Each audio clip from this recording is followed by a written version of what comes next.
কি মানবতায় কাজ করেছে, তার মূল্যবোধ কাজ করেছে পৃথিবীর বুকে। আমি এই জিনিসটাই আমি বলতে চাই, সব ধর্ম সম্প্রীতির শিক্ষা দেয়, মানবতার শিক্ষা দেয়, মূল্যবোধের শিক্ষা দেয়, মানুষ মানুষকে ভালোবাসার শিক্ষা দেয়। সব ধর্ম দিয়েছে, আমার ধর্ম দিয়েছে। সবাই সব ধর্ম যে যার ধর্ম নিয়ে খুশি, আমরা আমার ধর্ম নিয়ে খুশি। জেনে বলুন বক্তব্যটা বুঝতে পারছি তো? দেখি তোমরা এখন এই কি করেছে, এই কি করেছে, মেহমান দাঁড়াও আমার মাকে খাওয়াই, মায়ের গালে তুলে তুলে খাইয়ে দিচ্ছে, গালে তুলে তুলে খাইয়ে দিচ্ছে। মা চিবাতে পারছে না, নিজের হাতে নিয়ে মুখের মধ্যে দিয়ে চিবিয়ে মায়ের মুখে তুলে দিচ্ছে।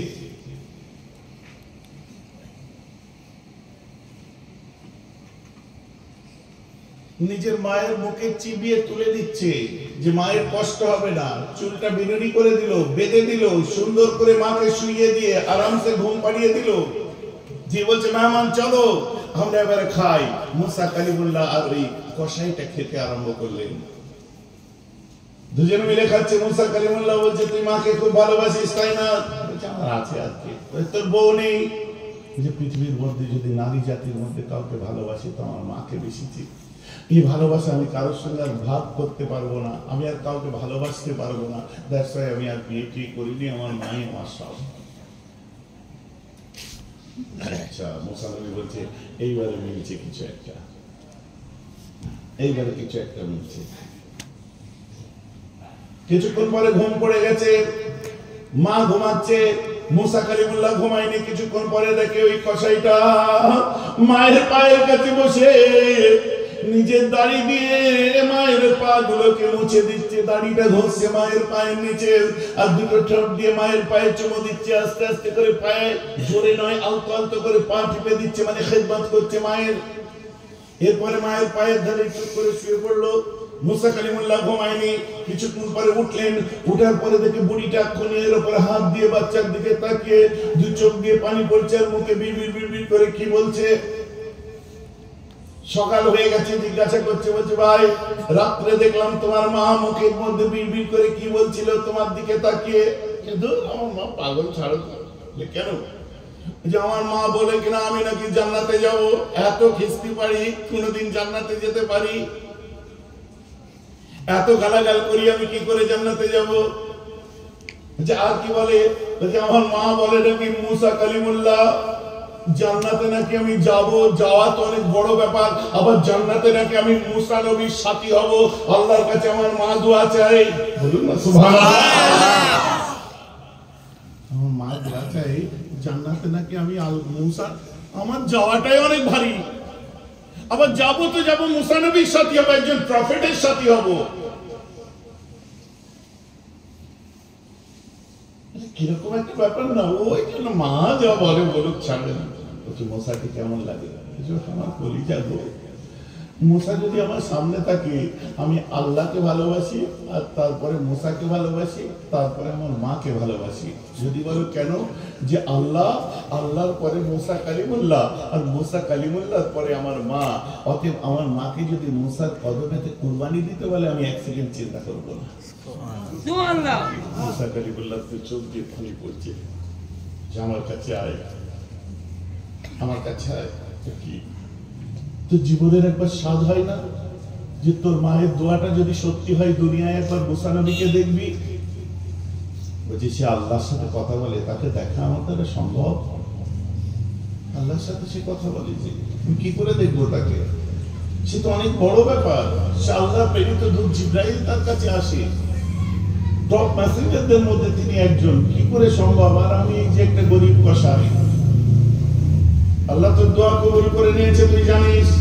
এ দেখো বেশি বেশি হয়ে যাচ্ছে, চুপ করো। মুসা নবীর সাথে আল্লাহ তোকে জান্নাতে দেবে। বেশি বেশি হচ্ছে। বোকা কোথাকারে তোর জীবনের স্বপ্ন যে মুসাকে তুই দেখতে চাস, সে মুসা আল্লাহকে জিজ্ঞাসা করেছিল যে আমার আল্লাহ, মুসার জন্য জান্নাতের সাথী কে হবে? আল্লাহ তাআলা মুসাকে জানিয়েছে মুসার জান্নাতের সাথী নাকি তুই হবি। এসব বোকনার গল্প দিও না আমার কাছে। তুমি কি করে জানলে? মুসাকে দেখেছে জীবনের চোখে। যে পাগল কোথাকারে আল্লাহ যেদিন বলেছে আমার জান্নাত মুসার জান্নাতের সাথী কে হবে, সেদিন থেকে মুসা তোর কথা শুনেছে, তোকে খুঁজতে খুঁজতে আজ কোথায় এসেছে জানিস বলে? কোথায়? দেখ তোর সামনে দাঁড়িয়ে আছি, আমি হলাম আল্লাহর নবী মুসা কালিমুল্লাহ, আর আল্লাহ তোর গুনাহকে সব মাফ করে দিয়েছে। আমি হলাম আল্লাহর নবী মুসা কালিমুল্লাহ, দেখ তোর সামনে দাঁড়িয়ে আছে।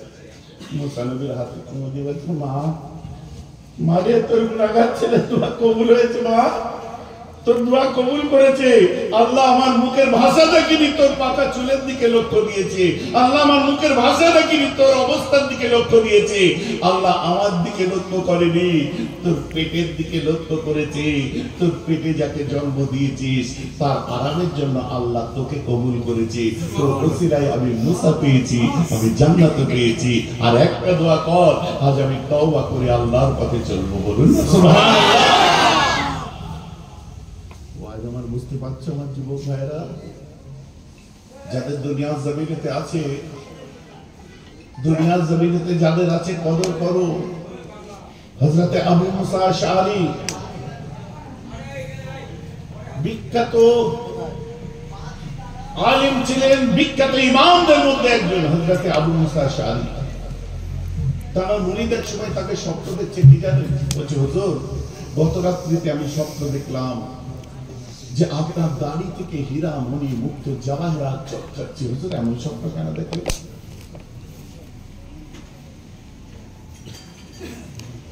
কবে দেখেছো? বলছি গত রাত্রে স্বপ্ন দেখেছি। ক্বালা সাদাকতা, তিনি বললেন তুমি সত্য স্বপ্ন দেখেছি। লিআন্না মাসাতুল বারিয়াতা বিহা কদমা উম্মি। বুঝতে পারছেন? আজ অন্য কোনো ওয়াজ না, মাহফিল অনুযায়ী যেটা বলছি, যে তুমি সত্য স্বপ্ন দেখেছো। গত রাত্রিতে জগৎ বিখ্যাত মুহাদ্দিস, মাফ করবেন, আবু ইসহাক রাহমাহুল্লাহ, আবু মুসা আশআরী বলছে না, আবু ইসহাক রাহমাহুল্লাহ জগৎ বিখ্যাত মুহাদ্দিস, তাকে স্বপ্ন দেখছে তার মুরিদরা, হুজুর গত রাত্রিতে দেখছি আপনার দাড়ি থেকে হীরামণি মুক্ত জওয়াহরাত চমকাচ্ছে। কেন হুজুর? বলছে ক্বালা সাদাকতা, তোমরা সত্য দেখেছো। লিআন্না মাসাতুল বারিয়াতা বিহা কদমা উম্মি, গতকাল ঈশার সময় মায়ের কাছে গেছিলাম, আমার মা ওযু করে এসেছিল, আর আমার মায়ের আযাগুলো সব ভিজে ছিল, ওযুর জায়গাগুলো ভিজে ছিল। ওই সময় আমি আমার মায়ের পাটাকে আমি আমার নিজের দাড়ি দিয়ে মুছিয়ে দিচ্ছিলাম। আমার মা কাপড় দিয়ে হাত টাত মুছছিল, আর আমার পাটা যখন ভিজেছিল আমি আমার দাড়ি দিয়ে আমার মায়ের কদমটাকে মুছিয়ে দিচ্ছিলাম। ঠিক দেখেছো? ওটা হীরামণি মুক্ত জওয়াহরাত নয়, তুমি ওটা আমার মায়ের পায়ের পানি দেখেছিলে। আল্লাহ যেটাকে হীরামণি মুক্ত জওয়াহরাত করে আমার দাড়ি দিয়ে জাহির করেছে। বলুন সুবহানাল্লাহ। যাদের দাড়ি আছে একবার মায়ের কদমে দাড়িটা দিয়ে যে বুলিয়ে মায়ের পায়ের পানিগুলোকে মুছিয়ে দেবেন। সুযোগ বারবার পাবেন না, পাবেন না। আম্মা ওযু করে যখন এসে বসবে, সোফার উপরে, পালকের উপরে, খাটের উপরে, তক্তপোষের উপরে, পাটা লম্বা করে দেন, মা একবার পাটা লম্বা কর, দাড়িটাকে দিয়ে সুন্দর করে মায়ের কদমে নিয়ে যে সুন্দর করে কদমটাকে মুছিয়ে দেবেন। কথা বুঝতে পারছেন না? দেখবেন আপনারও ইনশাআল্লাহ দাড়ি থেকে হীরা মণি মুক্ত জাহির করে দেবে কিয়ামতের দিনে আল্লাহ। ভাই আমার কথা বোঝা যাচ্ছে তো নাকি? আমি আলোচনা করতে এলাম একটা সব কর্নার, পৃথিবীর বুকে সবকিছু যেখানে লুকিয়ে আছে সেটা হচ্ছে আপনার প্যারেন্টস, আপনার আব্বা, আপনার মা, ওর মধ্যেই সব সীমাবদ্ধ। আমি খুশি হই তাদের উপরে। আরে গরিব হোক, দুঃখী হোক, দিন দুঃখী হোক, যাই হোক, মা তো মা হয়, বাপ তো বাপ হয়, সে যে জাতির যে ধর্মেরই হোক না কেন। আমরা মুসলমান বলতে বলতে অনেক দূরে চলে এসেছি। আমার বক্তব্যের মূল উদ্দেশ্য ছিল যেটা, যে পৃথিবীর জমিনে একটা নজরিয়া, জীবনের একটা ফেল, একটা আফআল, কিছু কিছু আফআল আপনার জিন্দেগির নজরিয়া চেঞ্জ করে দিতে পারে। হোয়াটএভার, আপনি নামাজি হয়েছেন, রোজদার হয়েছেন, আপনি আপনার ইবাদত করছেন, বন্দেগী করছেন, সবকিছু করছেন, কিন্তু আপনার কোথাও যেন একটা ছাড়া চলে যাচ্ছে, ভুল হয়ে যাচ্ছে, যে জায়গাটা আপনি নজরআন্দাজ করছেন, খেয়াল করছেন না। আল্লাহ তাআলা হতে পারে ওই ছোট জিনিস যেটা ছেড়ে যাচ্ছে ওর মধ্যে আপনার মাগফিরাত রেখে দিয়েছে। ওই জিনিসটাকে পিছনে আসতে হবে, কাজ করে খুঁজে বার করুন যে কোন জিনিসটা আমার ভুল হচ্ছে, একটু আমি দেখি। ভাইজান কথা বুঝতে পারছেন? নিজের উপর কাজ করুন। ভাইজান নিজের উপর কাজ বলতে ঠিক তেমন যেটা পরচর্চায় টাইম নষ্ট করছে কোনো কোনো ভাই, যেটা পরনিন্দায় টাইম নষ্ট করছে কিছু কিছু ভাই, যেটা গীবতে টাইম নষ্ট করছে কিছু কিছু ভাই। কিছু কিছু বলছি কিন্তু আমার কথা মাইন্ড করবেন না।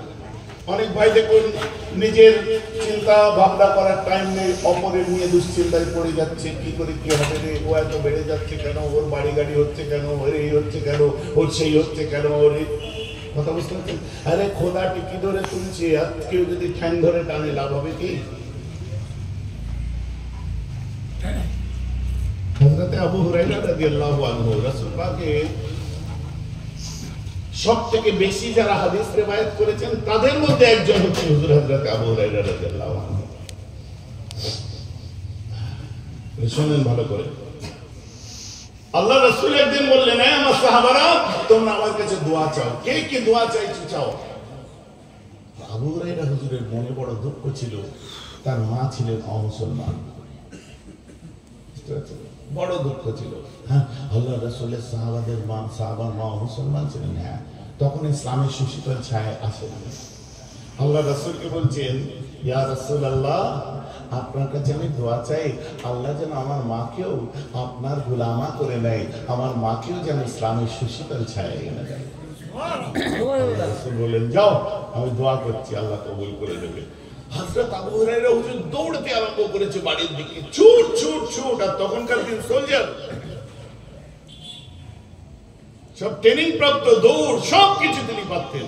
সাহাবায়ে কেরামরা বিশাল স্পিডে দৌড়চ্ছে, আরবের বোর প্রান্তে ঝড় তুলে দিয়েছে। এই বাপরে বাপ, কি ব্যাপার, এত জোর আবু হুরায়রা দৌড়চ্ছে, কি ব্যাপার? একজন জিজ্ঞাসা করছে, আরেকজন সাথী জিজ্ঞেস করছে, আবু হুরায়রা এত জোর দৌড়াচ্ছেন কেন? বলছে, আমি দেখতে চাই আমার বাড়িতে আমার রাসূলের দোয়া আগে পৌঁছায় না আমি আগে পৌঁছাই। দৌড়ে যে বাড়িতে গেছে, দেখে গোসলখানা থেকে সুন্দর করে কাপড় পরে একদম সুন্দর লেবাসে, সুন্দর ড্রেসে, সুন্দর পোশাকে বেরিয়ে বলছে, আবু হুরায়রা আসসালামু আলাইকুম। মা তুই সালাম দিচ্ছিস? বলছে, আমি অন্তর থেকে আমার ভিতরে কি হয়েছে কি জানি, আল্লাহকে এক বলে মেনে নিয়েছি, আল্লাহ ছাড়া কোনো মাবুদ নেই, আর মুহাম্মদকে আমার রাসূল বলে কবুল করেছি। সুবহানাল্লাহ। আবু হুরায়রা মায়ের হাত ঝরঝর করে কাঁদছে, আল্লাহকে বলছে, আল্লাহ, আমি আবু হুরায়রার এখন যদি মওত হয়ে যায় আমার আর কোনো দুঃখ থাকবে না, আমার মাকে আমি দেখে নিতে পারছি। আমার কথা বোঝা যাচ্ছে?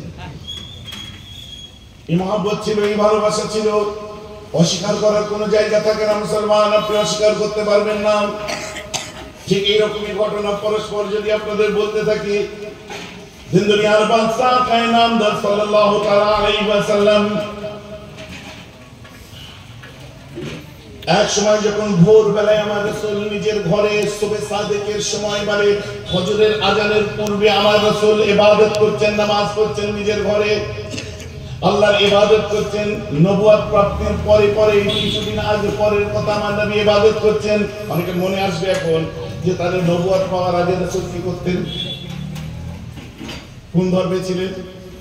তখন তো মানে তাহলে উনি কার উম্মত ছিলেন? আমার রাসূল কার উম্মত ছিলেন না। আমার রাসূল জমিনের মধ্যে যেসব শিরক বিদআত হতো, শুনে নেন আজকে যুবকরা, এই ওয়াজ হট করে আপনার সামনে কেউ করবে না। আপনাদের মনে প্রশ্ন, তো আমার রাসূল নবুয়ত প্রাপ্তির আগে কোন দিকে ছিলেন? প্রশ্ন আসে না? কোন ধর্ম, কোন মতে চলছেন? ঈসা নবীর মতে, মুসা নবীর মতে, কোন মতে চলছেন? শুনেন, হযরত ইব্রাহিম আলাইহিস সালাতু ওয়াস সালামের মিল্লাতে ইব্রাহিমী আমরা, তাই তো নাকি? আমাদের মুসলমানদের জাতির পিতা হচ্ছে হযরত ইব্রাহিম আলাইহিস সালাম। কোরআন বলছে, ধর্মীয় প্রেক্ষাপট থেকে আমরা এটাই বলি আর বলে যাব, হযরত ইব্রাহিম আলাইহিস সালাম আর মানব জাতির পিতা আদম আলাইহিস সালাম। ইব্রাহিম আলাইহিস সালাম তিনি যে ধর্ম, যে কৃষ্টি কালচার রেখে গেছিলেন, নবী পাকের জমানা পর্যন্ত বহু মানুষ এই মতে চলতেন, তার মধ্যে একজন আম্মা খাদিজা চলতেন, তার মধ্যে অনেক আলিমরা ছিলেন, জ্ঞানীগুলি মানুষেরা ছিলেন, তারা চলতেন। আর আল্লাহ রসুল ইসলাম আমার নবী নবুয়ত প্রাপ্তির আগে তিনি মিল্লাতে ইব্রাহিমী হিসাবে যে দলটা ছিল সেই দলটার নাম হচ্ছে আল হানিফ, মানে হানিফ মুসলমান যাদের বলে, মনে থাকবে কি মুসলমান? হানিফ মুসলমান। তো তখন হানিফ মতবাদে তিনি চলতেন এবং তিনি জমিনে কম থাকতেন, কারণ সেখানে লাত, উজ্জাত, মানাত, হাবল এদের সব আপনার আরাধনা উপাসনা চলত। তো আল্লাহকে এক বলে তিনি মানতেন, আল্লাহর সঙ্গে তিনি কারো শরীক করতেন না, যার জন্য সকাল হলে তিনি উঠে চলে যেতেন হীরা গুহায়, সারাদিন থাকতেন, সারা রাত থাকতেন, জমিনেতে তিনি আসতেন না, উনি হীরা গুহার উপরে থাকতেন। যারা উমরা করেছেন, হজ করেছেন, হীরা গুহা কত উঁচুতে আপনারা জানেন তো? এই পাহাড়ের উপরে উঠে গিয়ে বসে থাকতেন, আল্লাহর ইবাদত করতেন। আল্লাহ এক, আল্লাহ ছাড়া কোন রকম কোন শিরক তিনি করতেন না, আল্লাহর সঙ্গে কারো শরীক করতেন না। এমন অবস্থায় একদিন জিবরাইল আসলেন, আমার রাসূলকে বহি দিলেন, ওহী এনে দিলেন। আল্লাহর প্রেরিত দূত আসলো, আমার নবী ওহী প্রাপ্ত হলো, নবুয়ত প্রাপ্ত হলো। ফিরে আসার পরে আম্মা খাদিজাকে বললেন, খাদিজা আমার কাছে একজন এসেছিল, আমাকে পড়তে বললো। তা আপনি কি বললেন? আমি প্রথমে বলেছিলাম মা আনা বেকারি, মা আনা বেকারি, আমি পড়তে পারবো না। তারপর বলো বুকে চাপ দিল, ফের পড়তে বললো, 7 রকম ভাবে ওই এসেছে, বুঝলেন? আমি একটু বোঝাবার জন্য বলছি। আর এখন আর বেশি ওই সমস্ত জিনিস নিয়ে নাড়াঘাটা করছি না। কোন সমস্ত জিনিস বুঝতে পারছেন তো ভালো করে? আর অমনি টমনি এইসব নিয়ে আর নাড়াঘাটা করছি না ইদানিং। কেন বলেন তো? এত গুরুত্ব দেওয়া আমার মনে হচ্ছে ঠিক নয়। কেউ যদি আপনার এমন কথা বলে থাকে, যতটুকু বলেছে অতটুকুই যথেষ্ট। কথা বুঝতে পারছেন না? আমার গুরুত্ব দিয়া মানুষ এখন চাই যে বাজার তৈরি করা, আর আমি যত গুরুত্ব দেবো তত বাজার তৈরি হবে। জাতিকে জানাবার দরকার ছিল, বোঝাবার দরকার ছিল আমার রাসূলের জ্ঞান কতটা ছিল। এনাফ আমি জানিয়ে দিয়েছি, আমার স্ট্যান্ড পয়েন্ট আমি জানিয়ে দিয়েছি। মাশায়েখে ফুরফুরা শরীফের কিতাবকে সামনে রেখে ওই ঘরে ঘরে গুলিয়ে মিলিয়ে বুঝিয়ে দিলে, বই দেখে দেখে বুঝিয়ে দিলে হবে না গুরু। যেখানে ওই কথাগুলো, যে কথাগুলো লেখা আছে ওই কথাগুলো আমি অনেক আগে থেকেই বলে আসছি। কথাটা আমার বুঝতে পারছেন? অতএব এ নিয়ে আর নাড়াঘাটা আমি করতে চাই না, কারণ এই আমার 17 বছর আগেকার বক্তব্য। যখন কোনো ডক্টর বেরিয়ে রাসূলের ইলম সম্পর্কে প্রশ্ন তুলে উম্মি বলেছিল, যখন আপনার বাংলাদেশ থেকে কেউ কেউ বক্তব্য দিতে গিয়ে আমার রাসূলের ইলম আজ থেকে 5-7 বছর আগে ইলমের কথা বলতে গিয়ে আমার রাসূলকে উম্মির ব্যাখ্যা নিরক্ষর করেছিল, তখনও আমি যখন গর্জে উঠেছিলাম। প্রতি বছর স্কুল কলেজে যারা পড়ো তাদেরকেও শুনতে হয় মুসলমানদের বেশি পড়তে নেই, কারণ তাদের নবী পড়তে লিখতে জানতেন না, যার জন্য মুসলমানরা বেশি পড়ে না।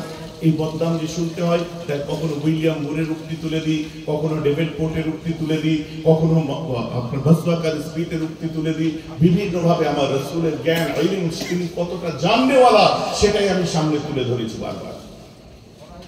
এনাফ, রেকর্ডিং গুলো বারবার শুনতে থাকলে কমপ্লিট হয়ে যাবে। চলুন, যেটা বলছিলাম, জিবরাইল আলাইহিস সালাম বারবার চাপ দেওয়ার পরে আমার রাসূল পড়তে আরম্ভ করে দিলেন। 5টা আয়াত নাযিল হয়েছিল ইকরা বিসমি। শর্ট সংক্ষেপ করছি, বেশি সময় নেই। দুনিয়ার বাদশা কায়নাম আম্মা খাদিজাকে এসে বলেন, খাদিজা কোন একটা যেন আতকয় হলো মনে হলো, একটা চিমার হলো মনে হলো, আমার উপর দিয়ে একটা বিশাল কিছু পার হলো। ঠক ঠক করে আমার রাসূল কাঁপছেন আর বলছেন, জামিলুনি, আমাকে চাপা দাও। আম্মা খাদিজা চাপা দেয়, আমার রাসূল বলে, জামিলুনি, চাপা দাও, ভালো করে চাপা দাও। কিছুক্ষণ পর আমার রাসূল যখন একটু নিজে শান্তি মনে করলেন, একটু স্টেবল মনে করলেন, আম্মা খাদিজাকে বলে, খাদিজা আমি কি তোমার কোলে একটু মাথাটা রাখতে পারি? আপনার প্রপার্টি রাখুন না, কি অসুবিধা? আমার রাসূল আম্মা খাদিজার কোলে মাথা রেখেছেন। দেখে আমার রাসূল আরাম করছে। কিছুক্ষণ পরে বলতে, খাদিজা তোমার চেহারার দিকে দেখলে আমি প্রশান্তি লাভ করি, তোমাকে দেখলে আমি একটু স্নিগ্ধতা বোধ করি, বোধ হয়। তোমাকে দেখলে আমার চেহারা, আমার চোখটা ঠান্ডা হয় খাদিজা। স্ত্রীর কোলে মাথা রেখে শোয়াটাও হচ্ছে আমার রাসূলের সুন্নাত। জোরে বলুন সুবহানাল্লাহ। বুঝে যাচ্ছে তো নাকি? নবীজি মাঝে মধ্যে শুয়ে পড়তেন। আবার প্রসঙ্গ তো আসলো, আর একটা বলে ফেলি, এই তো করতে এসেছি নাকি গো, এইগুলোই তো বলতে এসেছি নাকি? যতটা যেভাবে বাড়ে বাড়ুক না, আপনাদের টাইম আছে তো হাতে, এগুলোই তো বলতে এসেছি। কোনো পার্টিকুলার সাবজেক্ট ঠিক করে সামনে আপনার ইলেকশনে কি হবে এগুলো তো এখন বলছি না, আর ওগুলো আমি বলিও না। আমি তো নবীজির কথা বলছি। Perhaps the greatest leader of all times was Muhammad sallallahu alaihi wasallam, বিশ্বের বুকে সর্বকালের শ্রেষ্ঠ লিডার যিনি, তার কথা বলছেন। বুঝে যাচ্ছে? আমার রাসূল বসে আছেন, আকাশে সেদিন তারকার ফুল ফুটে গেছে। আম্মা আয়েশা আসলেন। আম্মা আয়েশা আসা মাত্র আমার রাসূল, আম্মা বসতেই আমার রাসূল বলছে, আয়েশা তোমার কোলে আমি একটু মাথা দিয়ে শুলাম। আম্মা আয়েশার কোলে মাথা দিয়ে শুয়েছে। আম্মা আয়েশা বসে থাকতে থাকতে আকাশের দিকে তাকিয়ে এদিক দেখছে, এদিক দেখছে, এদিক দেখছে, এদিক দেখছে, দেখছে আকাশ তারকায় ভর্তি হয়ে গেছে। আম্মা আয়েশা মনে মনে ভাবছে, এই এত আকাশে তারকা আছে, এই তারকা পরিমাণ নেকি কি আল্লাহ কারো আমলনামায় দিয়েছে? এত নেকি কি কারো হতে পারে? কি চিন্তা করছে? সামনে আমার বিবাহ বার্ষিকী আছে, এটা কিনতে হবে, আমার অমুক কিনতে হবে, তমুক কিনতে হবে। দেখো অ্যামাজনে এটা দেখলাম কেমন লাগছে, ফ্লিপকার্টে অর্ডার দেবো, তুমি দিয়ে দাও। বুঝতে পারছেন? আমার রাসূল আছে আকাশের দিকে তাকিয়ে বলছে, কত তারা আকাশে, এত তারকা পরিমাণ নেকি কি কারো আছে? না, আমি একবারও বারণ করছি না। স্ত্রীর শখ সাহায্যে মেটাবেন, বারণ করছি না, কারণ ও আপনার কাছেই তো আবদার করবে, আর কার কাছে করবে? ভাই কি আমার কথা বুঝতে পারছেন? তো আপনার কাছেই আবদার করবে। কিন্তু ওই সময় আল্লাহ রাসূল দুনিয়ার বাদশা কোলে মাথা দিয়ে শুয়েছে। আম্মা আয়েশা আসমানের দিকে তাকিয়ে বলছে, হুজুর হাল ইয়াকুন আহাদিন মিনাল হাসানাতি আদাদা নুজুমিস সামাই। হুজুর গো দেখুন দেখুন, আসমান ভর্তি তারা দেখতে পাচ্ছি, এত তারকা পরিমাণ আল্লাহর জমিনে কোন বান্দারকে আল্লাহ নেকি দান করেছেন। আমার রাসূল কোন কথা না বলে চুপ করে তাড়াতাড়ি উত্তর দিয়ে বললেন, ওয়ালা উমারা, আসমান ভর্তি তারকা পরিমাণ নেকি যদি কারো থাকে, ওটা আমার সাহাবা আল্লাহ ওমর ফারুকের নামায় আমলে দিয়ে দিয়েছে। এটা ওমর ফারুকের এত নেকি আছে, কত নেকি, আসমান ভর্তি তারকা সমান নেকি কার আছে না মা বলে। কিন্তু আম্মা আয়েশা কার মেয়ে ছিলেন? এটা ভুলে গেছি, এটা ফেলে দিয়ে আম্মা আয়েশার আব্বার নাম কি একটু বলুন তো সবাই, সকালে মিলে বলুন। মেয়ের আগে বাপের কথা মনে হবে। আল্লাহ রাসূলকে বলছে, হুজুর ওমর ফারুকের যদি এত আকাশবর্তী তারা সমান হয় তো আর বেশি, তাই তো পুরোটাই হয়ে গেল। তাহলে আমার আব্বা আবু বকরের কত নেকি, আপনার বন্ধুর কত নেকি? আমার রাসূল চোখ ভরে পানি নিয়ে বলেছিলেন, আয়েশা চিন্তা করো না, আল্লাহ তাআলা আসমান ভর্তি তারকা যদি ওমর ফারুকের নামে আমলে দিয়ে থাকেন, ওটা আমার আবু বকরের একটা নেকির সমতুল্য। সবাই বলুন না সুবহানাল্লাহ। যে আবু বকরের একটা নেকির সমতুল্য। সেই একটা নেকি কি? এতটুকু খালি শুনিয়ে দিই, বাইতুল মালে এক সময় অর্থের প্রয়োজন হয়, সাহাবাদের আল্লাহ রাসূল বলেন দান করো বলে মুসাল্লা পেতে দিলেন। আমার মুসাল্লা এসে দাও, দান করো। হযরত ওসমান গনি বিশাল ধনী ছিলেন, কি বললেন জানেন? যা সম্পত্তির 4 ভাগের 1 ভাগ পুরো রাসূলকে দিয়ে দিলেন। বলুন না সুবহানাল্লাহ। ওমর ফারুক এসে বলল, হুজুর নিস আমার যা সম্পত্তি। ওমর ফারুক বিশাল ধনী ছিলেন। হুজুর আমার সম্পত্তির অর্ধেক আমার আর অর্ধেক আপনাকে দিয়ে দিলাম। সুবহানাল্লাহ। কিছুক্ষণ পরে আবু বকর সিদ্দিক আসে, কাঁধে একটা ঝুলা নিয়ে আস্তে আস্তে আস্তে আস্তে করে নামে। আবু বকর আমার রাসূল দেখে কাঁদছেন, কারণ শ্বশুর বাড়ির হাল তো জানে, গরিবী হাল ছিল। আবু বকর কি নিয়ে এসছেন গো, কি নিয়ে এসেছেন? রাসূল খাচ্ছে। রাসূল দেখেন, বলে হাসতে হাসতে নিজে থলিটাকে উল্টে দিয়েছে, তার মধ্যে ভাঙা হাঁড়ি, ভাঙা কড়া, পুরাতন চামচ, খুন্তি, তার মধ্যে কিছু জবের আটা, কিছু খোরমা। তারপর রাসূল একটা ছুঁচ আর সুতো দেখতে পেয়ে হাতে তুলে নিয়ে ঝরঝর করে কাঁদছে। আবু বকর কি করেছেন আপনি? বলছে আমার রাসূল যখন বলেছে কিছু দরকার, আমি আগে পিছিয়ে চিন্তা করিনি।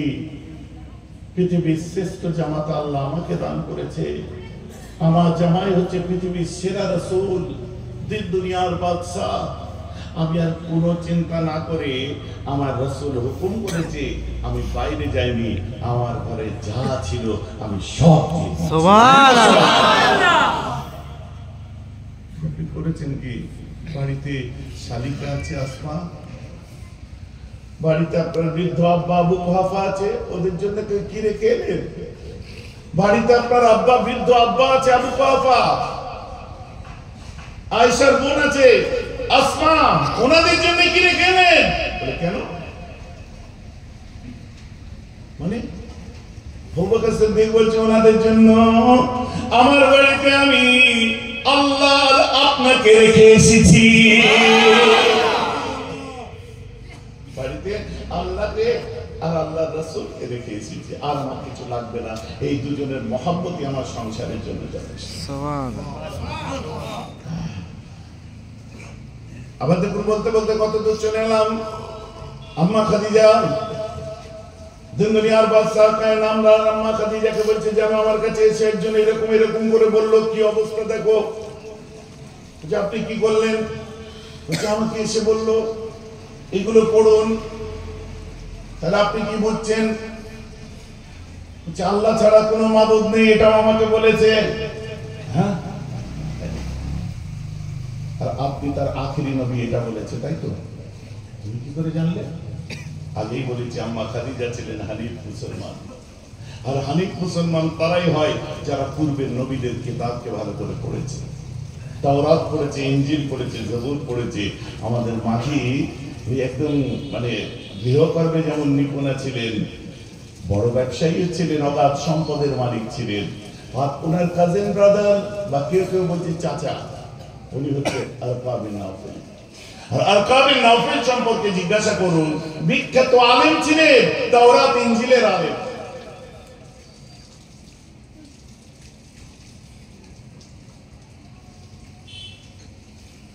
সুজা যে বলছে শুনেন, আপনাদের জামাই কি বলছে জানেন? বলে কি বলছে? আল্লাহ ছাড়া কোনো মাবুদ নেই আর উনি তার রাসূল। কথাটা তো শোনা শোনা লাগছে যে হ্যাঁ, আচ্ছা সে কি কুরাইশ খানদানের ছেলে না? সে তো কুরাইশ খানদানের ছেলে। বলে হ্যাঁ। বিধবার ঘরে জন্ম নিয়েছে, তাই তো? বলে হ্যাঁ।